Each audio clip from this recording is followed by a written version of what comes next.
All right, we are now recording. We're meeting this evening with Elizabeth Smith, who is from the works as a curator at the Art Gallery of Ontario, which I need to know a little bit more about. Is in Toronto, and I've been there, and it's a really wonderful facility. I know Elizabeth from her days in Chicago for, I don't know, were you here a decade as a curator at the Museum of Contemporary Art? Yes, and you're an East Coast girl? Originally, yes. I was born in Boston and studied in New York City, but started my career in Los Angeles. That was where my first museum job was. So how did you, I'm always curious how somebody gets their start. How did you get from college to your first museum job? What happened in that sequence? Well, I went actually from college straight to graduate school and studied art history. And really wasn't sure what I was going to do with that degree, but I knew I did not want to be an artist, but I wanted to learn about art and be able to talk about it and understand it and analyze it and all of those things. Not really thinking about museum work as an option necessarily, but really through sort of a strange turn of events, I ended up getting a job at the Museum of Contemporary Art, Los Angeles, really before I actually had finished my doctorate. So I sort of plunged into a project there that needed some help and then just kind of worked my way up the curatorial ladder over the years. So it began sort of serendipitously? Yes, yes indeed, it actually did. I had a boyfriend at the time who had moved out to Los Angeles, so I went out there to be with him and to just spend some time, and I ended up getting a job at LA MoCA that actually hadn't even opened its doors yet, but they needed some help with fundraising. So I worked as an assistant in their development office, and that way I got my foot in the door to an institution. And because I did a good job and they knew I was interested in art and I had credentials, I was able to actually get a position when something opened up. So that was with the temporary contemporary. Was that where you started? Yeah. Yes, it was. It was before somehow frequently, like, you were also in Chicago when they did the Armory show, right? No. That happened before my time in Chicago. Those are two of the best, physical kinds of spaces. You know what I mean? It's interesting because the temporary contemporary was this huge. It felt like an underground stadium almost, space in Los Angeles that was, like it was a free-for-all in terms of presenting art. And I think the Armory show in Chicago had some amazing things in it. And, if you guys haven't ever seen some of the spaces, more of these indoor spaces are on the East Coast, like Dia Beacon is really impressive. And the Mass MoCA, and where's that, North Adams, is that it? Yes. Yes, it is. That's really wonderful. They've got some sculpture gardens there. You've got sculpture things, and I don't know. They're in the Midwest too. Those are always really rich experiences. But so I think the point that I see here is that you began with something that was essentially innocent, and you proved your mettle there, and then it grew into you now being a multinational, international curator. Mm-hmm. I think there's a lesson to be made there. Do you want to talk? Do you have certain things you want to discuss this evening, or how do you want to proceed, Elizabeth? Well, I mean, I have a few things that I would be happy to comment on, sort of to get things started. But then I would like to be able to respond to questions and to answer questions, because I think that might be most effective. Okay, great. Yeah, I mean, is that going to work for everybody? Because I am. I want to make, and again, my apologies for getting onto this a little bit late. I had some technical difficulties with the audio on my computer, so I'm having to phone in to be part of the discussion. But yeah, I would like to talk a little bit about my engagement with artists. And from my perspective as a curator, I'm actually no longer working as a curator. That's not what my job is anymore, but I try to really keep my hand in and to encourage the curators who do work with me to work a certain way that keeps them very well informed about what's happening in the art world. So I'm going to speak to it from that standpoint. I think any curator has sort of no greater pleasure than spending time in artist studios and being familiar with the work artists do and understanding why artists do what they do, as well as, you know, becoming familiar with the work itself. But curators who work in institutions like mine are very, are swamped with a million different things happening and so many different responsibilities we have, you know, within our institutions, with our colleagues, with, you know, with meetings nonstop, with donors and trustees and, you know, just so many things and constituencies we have to deal with. So it leaves us little time. And I think what I can perhaps contribute to, or I'd like to sort of like share the idea that you as artists seeking to, you know, sort of make your work known and your presence known to curators and institutions, what's the best way to do it? What's the best way to get people's attention in a very busy world? And I'm sure that, you know, some of the things I'm going to say are like very, you know, obvious or familiar to you already, but I think that I can shed some light perhaps on what works for me and for a lot of the curators who have worked with me. I think that, you know, if you're an artist without, you know, a gallery affiliation, for instance, you know, and of course that always helps a great deal. You know, we do try to get out to the galleries as much as possible.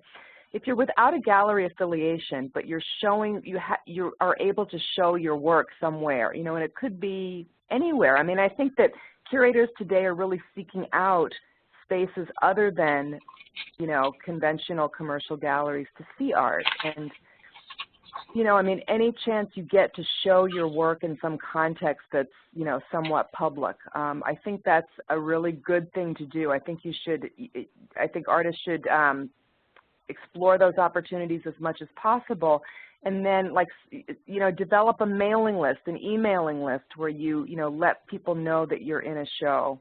That kind of thing is appreciated, and I think that obviously not every curator is going to get out to see every show that comes up on their radar screen, but you'd be surprised, pleasantly I hope, at how often we do seek out things, especially things that are in somewhat unconventional locations, and that's a really good way, that's a really good learning sort of laboratory for contemporary curators to become familiar with work. So that's just one way that that I could say to just put it out there to you. And there are plenty of other sort of tactics.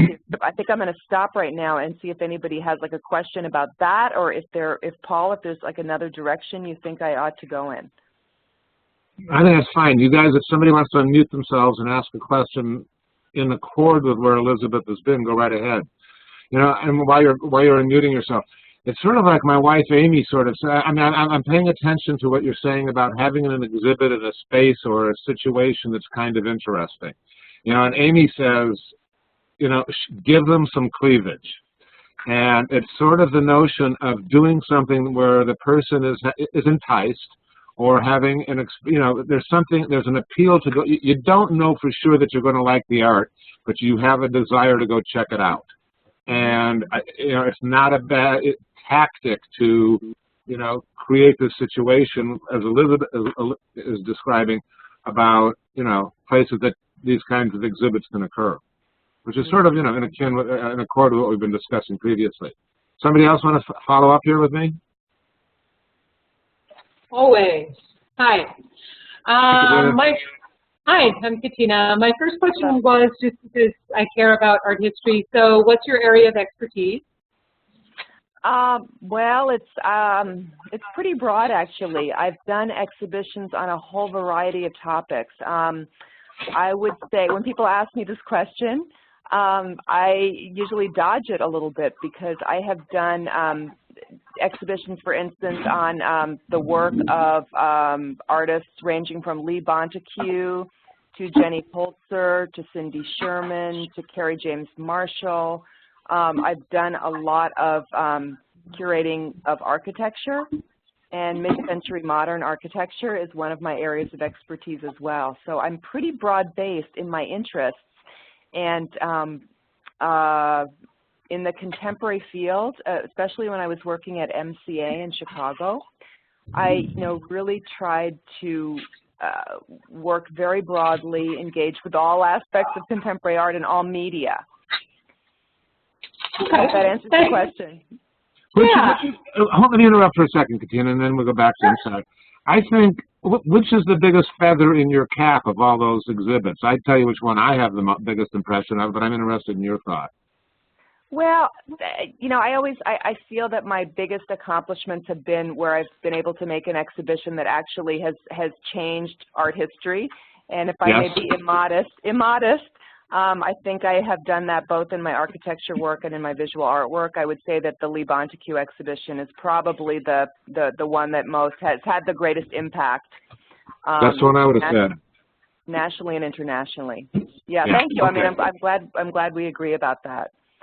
Yeah, me too. And I think that maybe some of you saw or read about that exhibition. I think that if you didn't, I'll just say that it's the work of an artist who is very well known and active, primarily in the 1960s and early 70s, a sculptor and a terrific draftsman or draftswoman, whatever the proper term is, and who sort of went into obscurity and decided not to show her work for many years. And I was really interested in the work. I thought it had a really amazing physical presence, visual qualities, and I was attracted to that aspect of it enough to want to do the kind of research that would lead to an exhibition of her work, which I was able to achieve. So it's work that hadn't been shown or seen for many years, and I'm proud to say I was able to kind of bring it back out of the shadows. And you're still being modest, I mean, I think it was you who talked her into having an exhibit, and it was you who discovered that she'd been making phenomenal work in hiding essentially for 30 years. Don't you deserve all that credit? Well, I'm happy to take the credit for it. I think, it was a lot of hard work. It was hard work, and I followed her work for a very long time, and I really believed in the work. So that was, I think, that was really what sort of kept me going with wanting to make a show of this artist's work, because I thought it was really incredible. And I had no idea really of the impact it would have. So let me ask you a loaded question, and then we'll try and get back to Katina. Her prices went up like a digit or more, and maybe from $40,000 to $400,000. How do you feel about having delivered that much wealth or that much money to collectors, and maybe to the artists? You feel good about it, but you didn't really benefit from all the capital gain you created, did you? Well, no, of course not. I mean, that's, when you work in the museum field, you don't benefit from something as the dealer would or whatnot. But I'm happy to say the artist gave me a lovely gift of a drawing after the show was over, so I treasure that greatly, which was really nice. But yes, her prices went up like crazy, and I mean, in part that was because a dealer, a sort of high-end dealer, was able to get her on board and to join the gallery stable, and and decided to price her at the same level as many of her contemporaries, who were much, better known at the time. So yes, Lee benefited greatly from that, and for that I was thrilled. Cool. Yeah. Let's go back to Katina. We've been off subject here now. Katina. Right. Well, I have to comment on this one because it's so important. I saw the show at Hammer, and it was a great show. But both of you were talking about her obscurity, and obscurity for Lee Bonteque happened to be teaching art at a college in Brooklyn, right, for 20 years? Yes, that's exactly what she did for 20 years. I'm sorry, what, Elizabeth? Repeat your question? Elizabeth, you can repeat your comment, please. About, Katina said teaching art in Brooklyn for 20 years, and you said something that I didn't hear. Well, no, I just didn't hear the tail end of what you said, Katina, after teaching college in Brooklyn for 20 years. Well, maybe you can verify a quote that I heard, which is someone said, "Why did you leave the art world?" And she said, "I didn't leave the art world, I am the art world." So did she really say that? I'm not sure if she said I am the art world, but yes, I mean, the thing that was sort of strange was that, right, I mean, she was right there, as you said, like in the art world, teaching, engaging with students, But as far as like the art world goes, you know, that layer of you know, dealers, collectors, curators, etc., people didn't know where she was or what she was doing. She wasn't visible. She wasn't showing. And that was the interesting thing. So she was very much part of a very significant art world, which, you know, is fantastic, but yet out of one component of it. So I think that was an important lesson. That was an important lesson or learning for, I think, a lot of us, because, you know, it really shines a light on the fact that there are many, many good artists working, you know, in many different places, and, you know, only a handful, you know, get the you know, acclaim and a constant visibility in the art world that certain artists enjoy. I think also what was satisfying about this for many artists was the fact that somebody like Lee Bonnecue continued to make great work her whole, you know, and she continues today, making really good work, and didn't really care that much about showing it. You know, wasn't after a certain like track, you know, career track that a lot of artists feel is, you know, the way to go. She was making her work because that's what she had to do, and that's what she wanted to do, and she found satisfaction in that and in teaching and you know, just living her life. So that was a really encouraging lesson, I think, for many artists. Good point. Do you agree with that? And then the only other question I had about curators in general, it used to be that you could drop your portfolio off at the Museum of Modern Art and stuff like that. And I want to know who's still doing it, if anyone is doing it, because I've only had curators view in museums twice, and both of those were based on introductions. Really? So, yeah. Oh yeah. And it didn't matter. Reviews, shows, it doesn't matter. It was the introduction. Yeah, that is very important. That's really, really important. I know that, you know, in my case, if somebody that I know or some acquaintance I have, you know, introduces me or recommends that somebody's work I should go see or keep note of or whatever, you know, you tend to sort of put more emphasis on that. As you know, or as we all know, just the amount of stuff that we're all bombarded with, especially which seems to increase, just makes it really difficult to respond to things that are unsolicited, and that's, you know, that's really, I think, more and more of an issue. So how to sort of cut through that is really, really tough.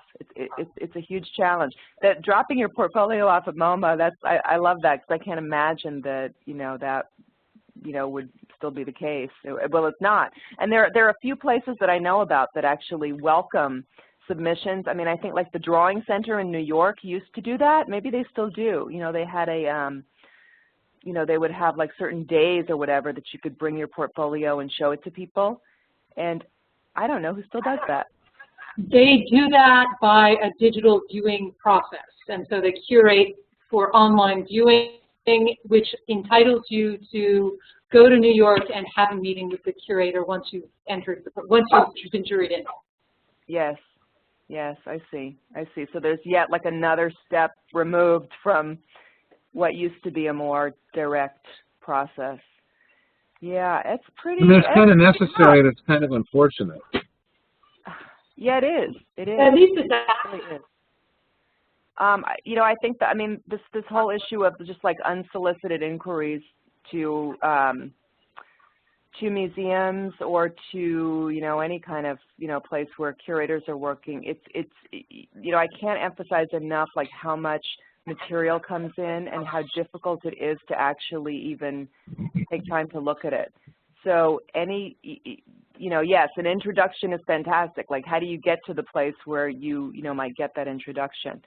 I mean, I think, okay, I'm thinking back to experiences that I had when I was working at MCA in Chicago, and how I would often meet people or meet artists. I'm trying to think of like ways like that without an introduction, I would engage in a dialogue with somebody, you know, that, and I would often like meet people who came to some of the openings we had, especially for the, we had like a young, not young, I should say, like an emerging artist project series at MCA that was called 12 by 12 New Artist, New Work.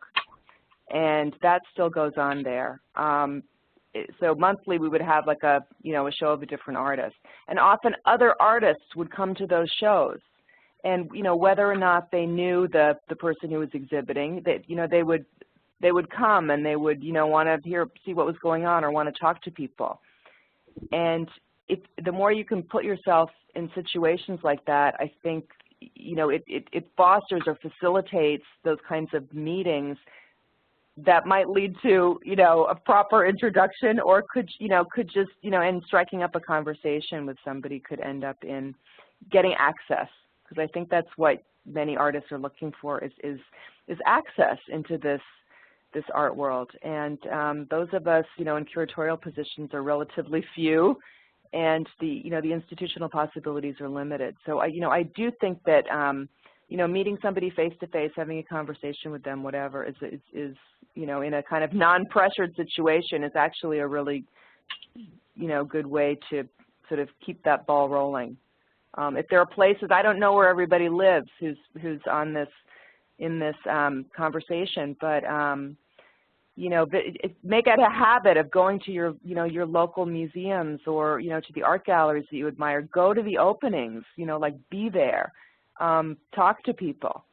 And I think that I can't encourage that enough as a good thing to do, because the curators go to these things. We have we need to be there to like see the shows and talk to people. So it's a good opportunity, I think. But this was really about establishing a relationship, and not so much about selling yourself or your art. It's about being one human being to another. That's true. That's true. Okay. Yep. Yep. So I think that's really, really, really important. And, as I said earlier, I think that, participation in sort of keeping your mailing list, even if people that you don't know or haven't met, and, not bombarding people with information. Please don't do that, because that becomes very annoying. But, selectively, and in a well-timed way, if you have something to announce about, a show you're in somewhere or whatever. I think that, if something like that comes across my computer, I may or may not, be able to look into it. But if in like another month or two, I see the name again, I might, look at it more closely. And please understand that it's curators who are really like more involved in on the ground curating right now than I am would be doing much more of this. It's their job to like be up to speed with what people are doing. So I do think that well timed, not excessive, but sort of just like kind of well-informed and well-phrased and concise ways to get information about your work out there digitally is really important. Cool, I agree. Katina, are you done there, or do you have more to say? Or both? I'm good, thank you. Okay, cool. Ken, did you have a question? Can't hear you, Ken. I see you unmuted yourself.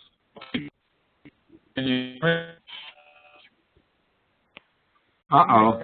Very well. No, we're not hearing it at all. There we see him. Ken, talk. See if we can hear you. Connection too broken. Ken's working in Yellowstone National Park this summer. And, really? Yep. And he's been living in small towns in Arizona and making some interesting art, and used to have a pretty good presence in Chicago. And we're not going to hear it. Ken, wait. Why don't you type me your question, Ken, and I'll ask it for you, okay? And let's go see if somebody else wants to say something. Lauren, you want to say something, Lauren? I have a question, Paul. Sure, Maze. But we can't see you. It'd be more fun to see you. There you go. Cool. Go ahead and ask, please. I want to know, Elizabeth, what's the most enjoyable part of your job? The most enjoyable part? Yeah. Wow. Well, I have to say that, gosh, I love to be in I love to install work in a gallery. I love to actually like work with objects to situate them in spaces so that they present themselves as well as possible, you know, so that they look as great as they can. I actually really, really love that process. So as a curator, if I have the opportunity, you know, to do like a group show or something like that, I really enjoy that.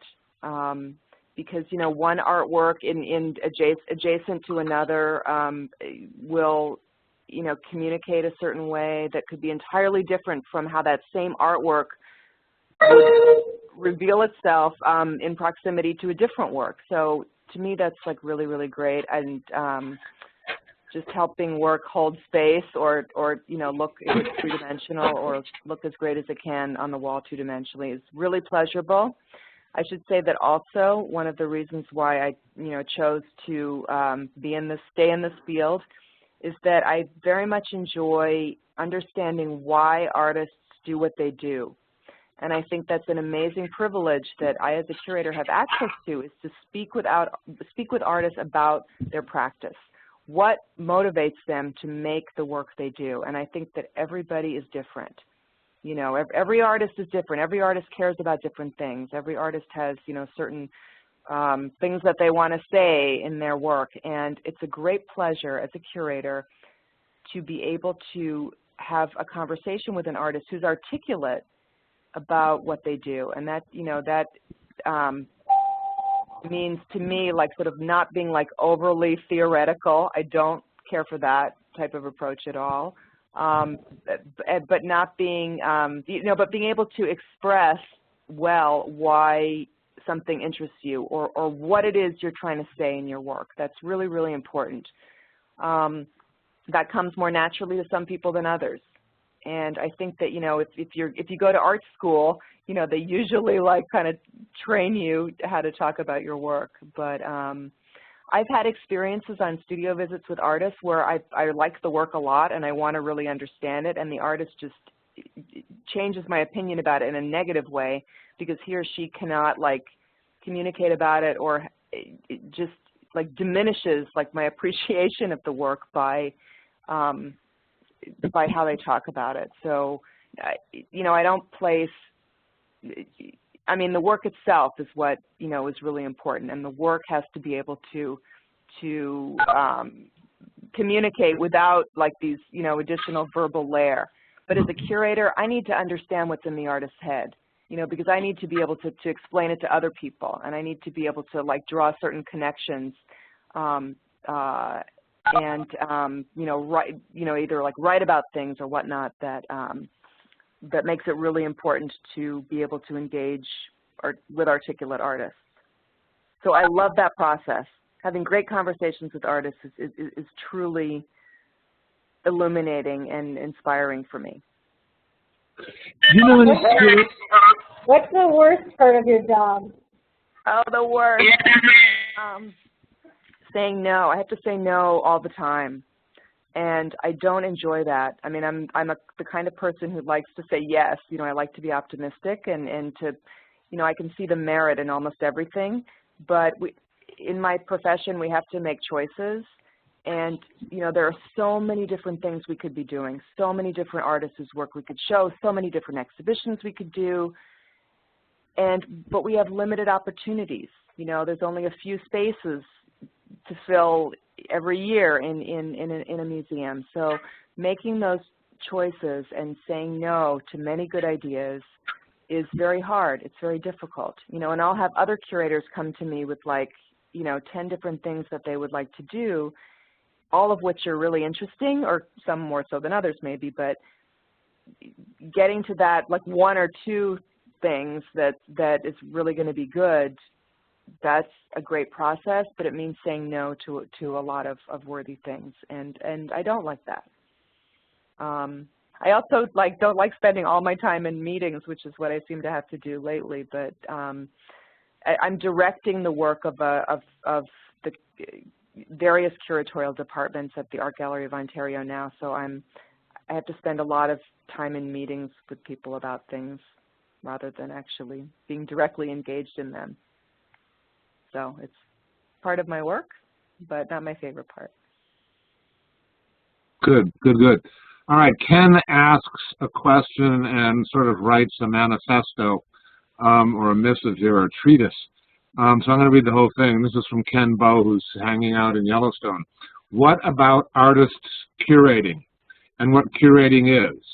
I have curated some underground shows because I was inspired by language and text and how it triggers language, like a show I curated in 1994 called Text, Texture, Context.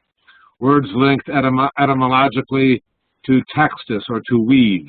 And just putting up these shows without any real care for what the rules or politics of curating are at your level. I mean, isn't an artist curating every show they do on their own to a degree? Yeah, that's a really great question. Artist curating. I think it's amazing when artists curate. I think that is a really, really interesting thing. In museums, more and more, we're inviting artists to curate shows, and not just their own show, but to curate from the collection or to develop an idea of some kind. Because we curators often find that the artists are more creative, obviously, in this process than we are, and that they imagine things differently than we do. Outside of a museum context, I notice, more and more that artists are curating shows here and there, and starting their own spaces in their in their homes even. I mean, that's been a pretty big phenomenon for a while now, and I think that that's a really, really interesting thing, and I think more curators should, get out and see those kinds of shows, and I think a lot do.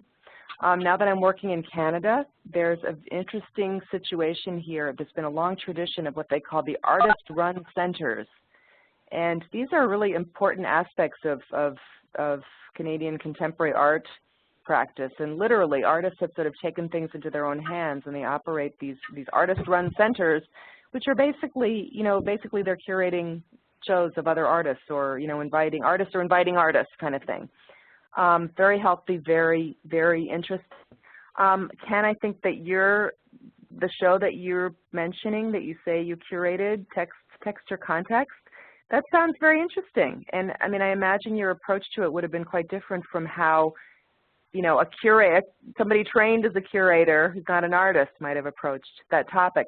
Language is a fascinating issue, and so many artists explore it in different ways. I've actually had as a pet project that I hope to do someday, I'd love to do like a big show devoted to like language in art, looking at that from the early 20th century up to the present, because there's so many great examples of the way people have worked with language.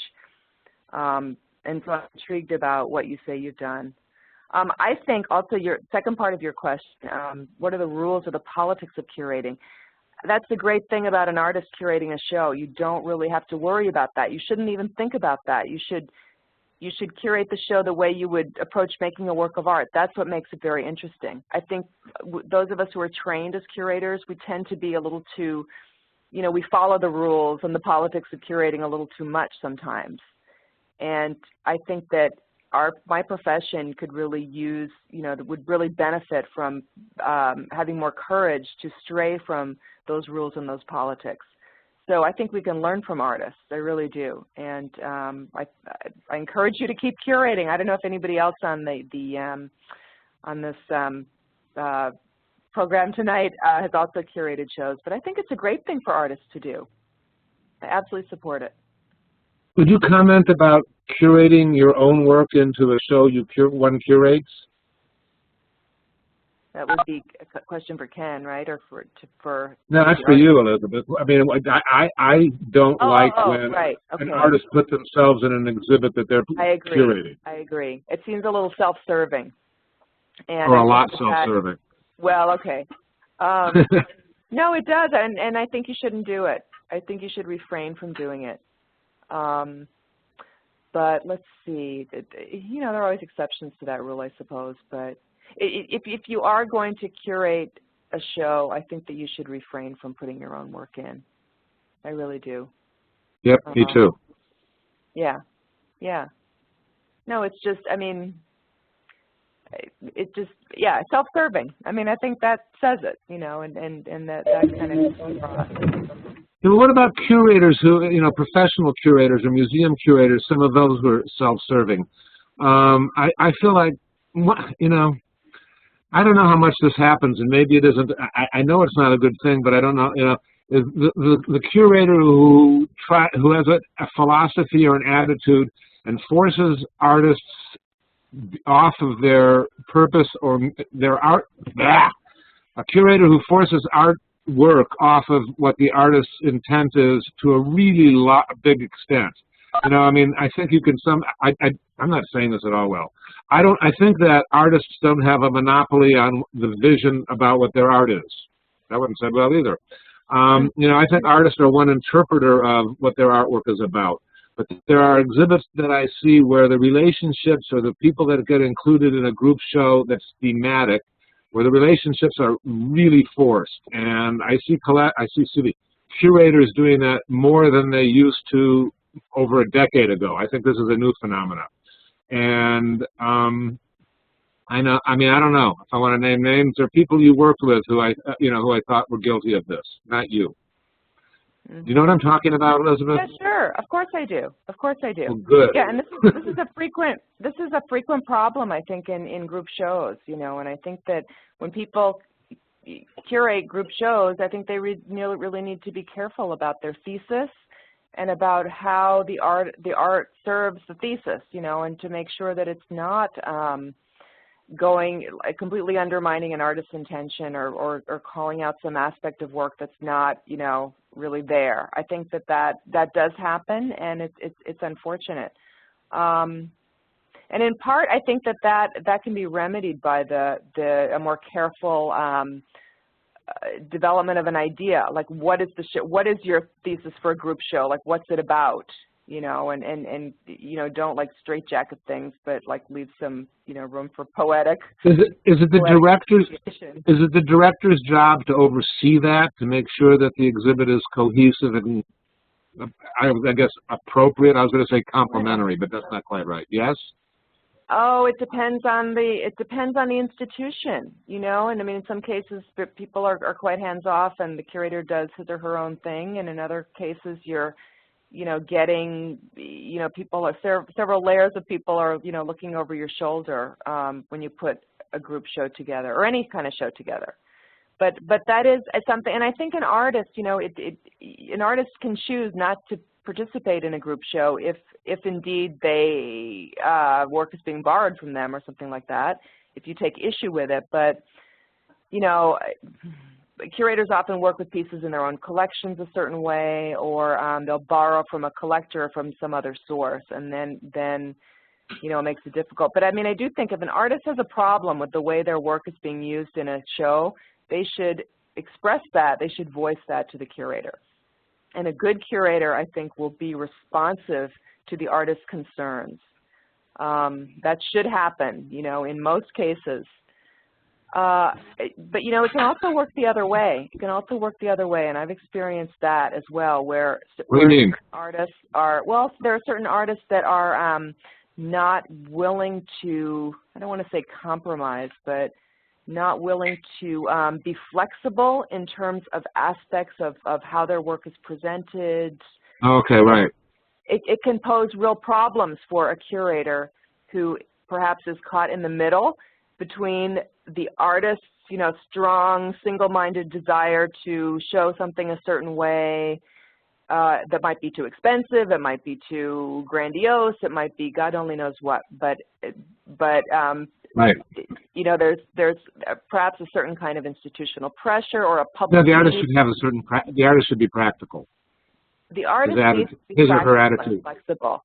And I think that, you know, you need to be able to negotiate your, you know, like what is really important to you and what are you willing to compromise on, or not compromise, again, I'm using that word compromise, but I mean, in a way, that's what it is. What are you willing to negotiate? What can you kind of, you know, what can you give up in order to keep what's really important and what you really value? And I think if you can make that clear to people you're working with right up front, that is really important. Just today I had a phone call, a Skype call actually, with an artist that is going to be doing a show here, and we're just beginning to sort of talk about what that show might be. So the first question I asked to the artists, they had some staff with me who were going to help realize the project, is like, what are the most important things to you here? Like, do you care, what are the things you care most about? Is it the, you know, like the space? Is it the technology? Is it the publication? Like, what are the things that are most critical to you? So if you can articulate, you know, any artist, if they can articulate, like, what do they care the most about, that's really helpful for other people working with them, because we all do need to be flexible. You can't be uncompromising, you know, in today's world. I think it's really impossible.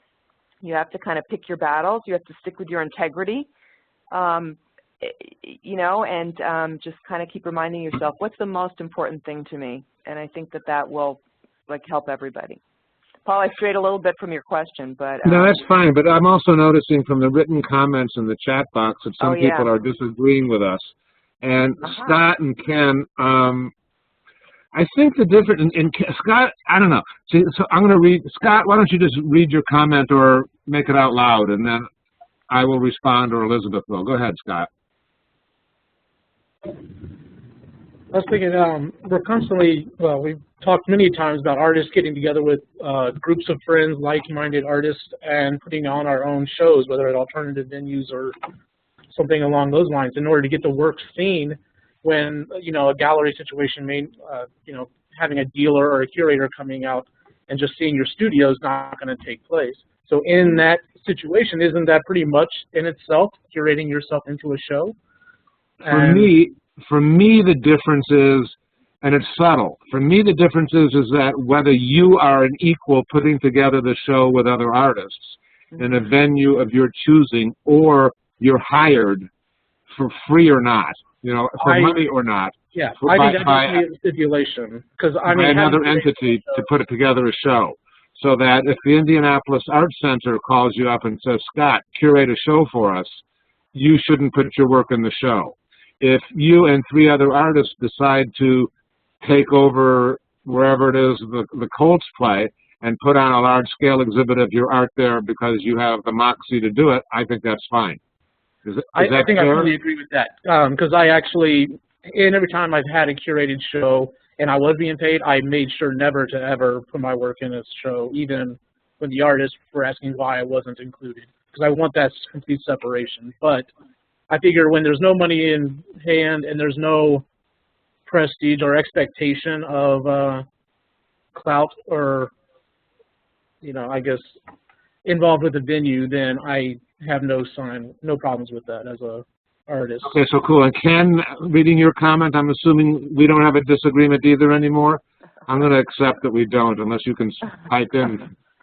Unless, are the buffaloes in your way? Yes.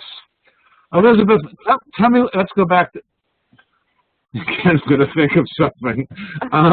Elizabeth, let's go, I want to know what the difference between the kind of, the curating you've done historically and what's going, what your job description is in Canada. Oh, God, okay. Or what it is in a de facto manner. Okay, yeah. My job title is Executive Director of Curatorial Affairs. So what that means is I work between the director of the museum and the curatorial departments here, which include modern and contemporary, photography, prints and drawings, European and Canadian. And I also have I supervise the collections, management, conservation, the library and archives, and the exhibition support. So it's a pretty big group of people. I have like 84 people who are in my division, and it's really fun and interesting in a way, because I get to kind of have the big picture. So I enjoy that. But there's a lot of like managerial stuff, and I'm not spending as much time in artist studios or looking at work as I would like. But I still very much try to keep up with things as best I can these days. But I do have the privilege of working with a number of curators who are out there and looking at things and staying in touch with the field. And I was privileged to do that in Chicago also, where I had a great staff of curators working with me. And that was a pleasure as well. Are you doing less curating therefore, per se? Am I doing less curating? Yeah. Here? Well, yeah. Here I am doing less curating. I actually happen to be filling in. We have a vacancy right now with our contemporary curator. We're searching for somebody.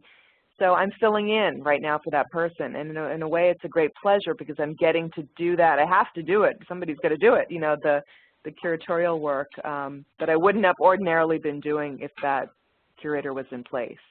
Are you learning to speak? I'm sorry, my son is 17 and has spent the last 5 summers in Canada, and he's applying for college, and he said, "Can I put down that I speak Canadian?" That's funny. You know, you're not using all those words like organization and I don't know. Hey, Bryce, what other Canadian words can you think of? Pasta. Pasta. Right. But you're not affecting a Canadian accent, not yet, are you? Fortunately, not yet. I haven't started to say a, but a lot of people do here all the time. It's really kind of funny. I know. It's like, yeah. I mean, we tease them about it, but they still do it. All right, now. Yeah. But are you working more with Canadian artists than American artists, or internet? I mean, No, it's an international program, meaning it's like, you know, any place. It's local, national, and international. But they place a great deal of emphasis on their local and national artists here, in part because, you know, it's the whole Canadian-American dynamic. You know, the Canadians are like, you know, wanting to feel like they're giving their, you know, their people their due. And, I've actually really enjoyed getting to know and getting up to speed with a lot of the Canadian artists and Toronto artists that I hadn't been familiar with before. So like I did in Chicago, I'm trying to, you know, become as much a part of this community as I can while still keeping, you know, my American and other international knowledge base fresh. So I consider it just an expansion. You and I were seminal in getting the 12 by 12 program at the Museum of Contemporary Art started. Actually, it's ended. It's ended, and they're going to start. And they're going to start giving the program more space and less frequency. I think that, you know, they're going to do more, and that's going to start in October. But I think the last 12 by 12 has happened after about 100 of them. And this is Michael, who's, you know, changing how the building is being used to an extent. I've always been a firm believer that, you know, I'm tired of the globalization of museums, you know, and I mean, like when I went to the Art Institute when the Modern Wing opened here, you know, I thought it was fabulous and gorgeous, and then I commented that I looked out the window and I realized I was in Chicago. But, you know, if you see, you know, a Sigmar Polk and you see a Robert Ryman and you see Elizabeth Murray, and, you know, I'm reading Philip Guston's biography, which is great, but you see a couple of Philip Gustons, you have no sense of, you know, place. And I kind of think that any given institution should include, my feeling is 20 to 25% of the emphasis, and I don't think we need to define it really closely, but, you know, some kind of percentage down there should be focused on what's going on locally, or how what's going on, you know, in the province or the part of the country or the country relates to the larger dialogue, so that, you know, you're continually drawing people into the discussion. Yeah, I agree. And actually, I mean, I'm really learning a lot from the Canadian context about how they do that, which I think is really, there's a lot of support here for artists. And I see somebody typed a comment about a lot of money which can be spent on Canadian artists. Well, the Canadian government here provides good funding. Artists here enjoy a level of support, you know, that is pretty amazing compared to how it is in the States. And you know, I find that quite interesting and intriguing. And the collectors here really support the local artists too. That's a problem that we have in a lot of places in the United States. Certainly in Chicago, which is the context I'm most familiar with, you know, it's always a struggle to get like the collectors to buy, you know, work in the Chicago galleries. You know, they prefer to go to New York and buy, or whatever, go to Miami, Art Basel, and buy things there. And it's a struggle. And I think that it's really important for institutions to cultivate, to nurture their you know, local artist community. I think that MCA did that better and better over the years, and I really do think that the 12 by 12 program was pretty key in giving artists giving artists of a certain generation, not always young, but under-recognized, a pretty rapidly changing showcase and a platform, to show their work in a museum context. It took me 13 years till the time I hatched the idea till the time it took place at the MCA. Yeah. And I can remember getting frustrated and going and talking to a curator before your time, Richard Francis. And I said, well, if you're not just going to do a show with, contemporary artists, how about you do a two-person show with a living Chicago artist and a dead Chicago artist from the collection? And he said, let me think about that. And 2 weeks later, he called me up and said, Paul, we can't decide when an artist is dead. He said, we don't know if they're dead when they stop creating, or they're dead when their work isn't any good, or if they're dead when they die. That's pretty funny. So, I'm really glad that it happened. I'm kind of proud of that, and I think it was a good thing for everybody. Yes. Did somebody else want to ask a question of Elizabeth?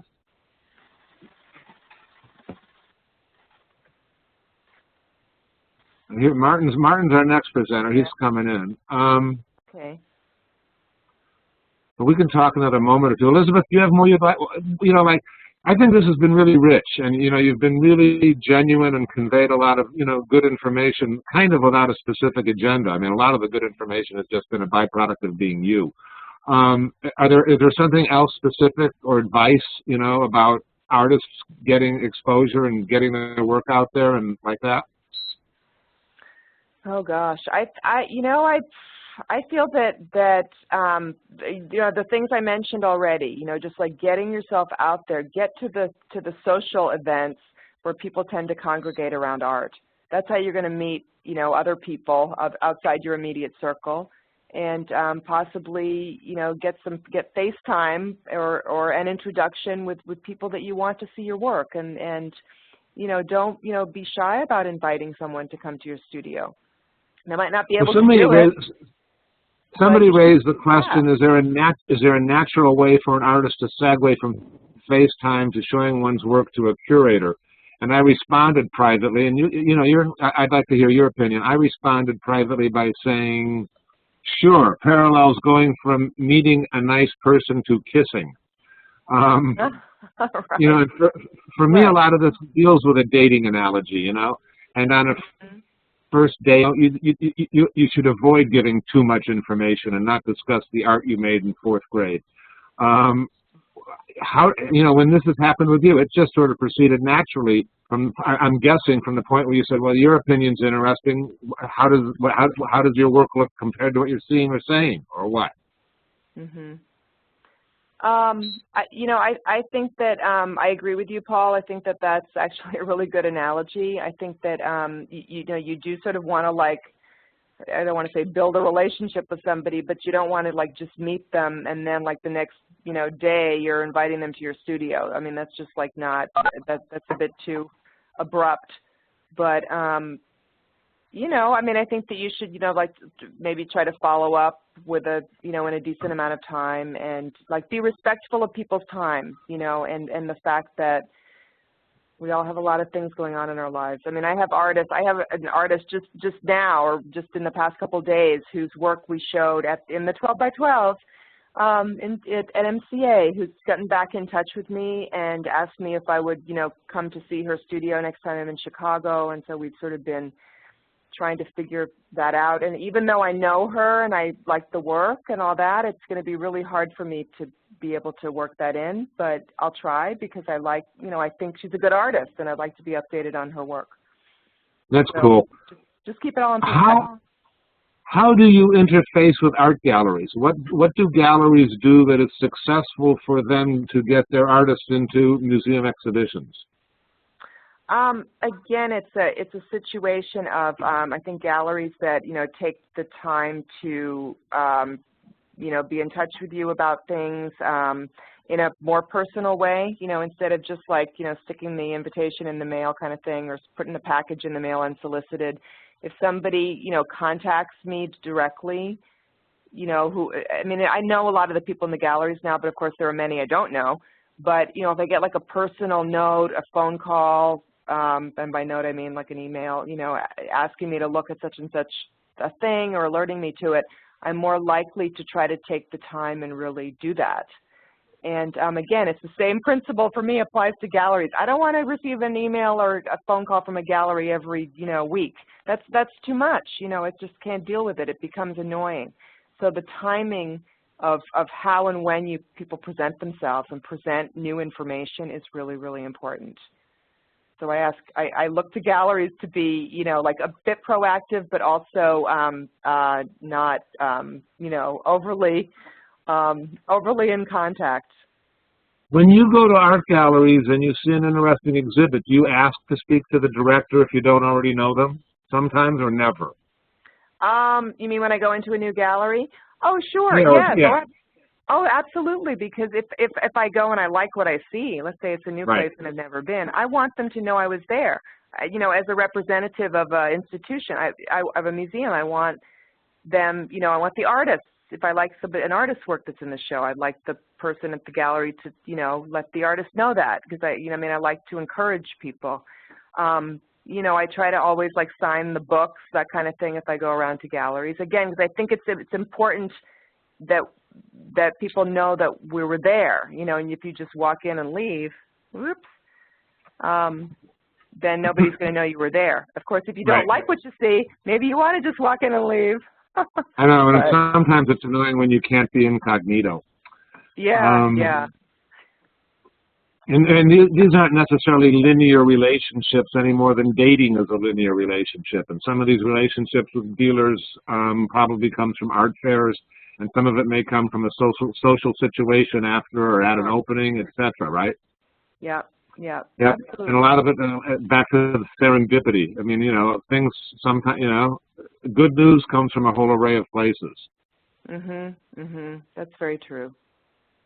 Awesome. All right. I think unless somebody wants to fire up a question, I can conclude that we've covered enough material here. Anybody? Can I add her to my mailing list? Oh, absolutely. Yes, yes, you certainly can. But please respect, or please stick to the principles that I suggested. Like, and don't necessarily expect a response. That's another thing I should share. Don't necessarily expect a response from people, because just like on Facebook, if any of you are on Facebook, a lot of people might like read the postings, but they don't respond, you know, so just keep that in mind. It doesn't mean you aren't looking. Right, exactly. Hold on, I've got it right here. Okay. Well, thank you. Okay, thank you. I've Hold enjoyed. On one sec.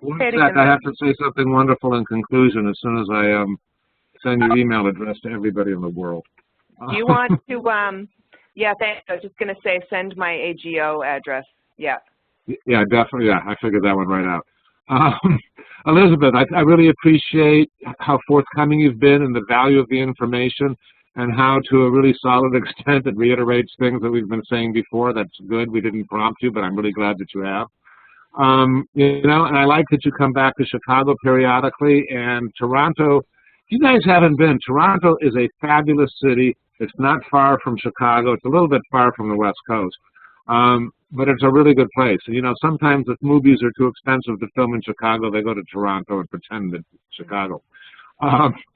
It's a really good town. And, you know, it's in a foreign country, and they speak pretty much the same language. It's pretty good. Elizabeth, it's been great to have you with us this evening. I look forward to speaking with you again. Thank you very much. Great. Let me unmute everybody so that we can hear the cacophony of them saying thank you. Very much. Thank you. Thank you all. It was a pleasure to talk with you, and my first time doing a webinar like this. So that was interesting also. Wonderful. Thanks again. All righty. Bye-bye. Success to all of you. Thank you. Thanks, Paul.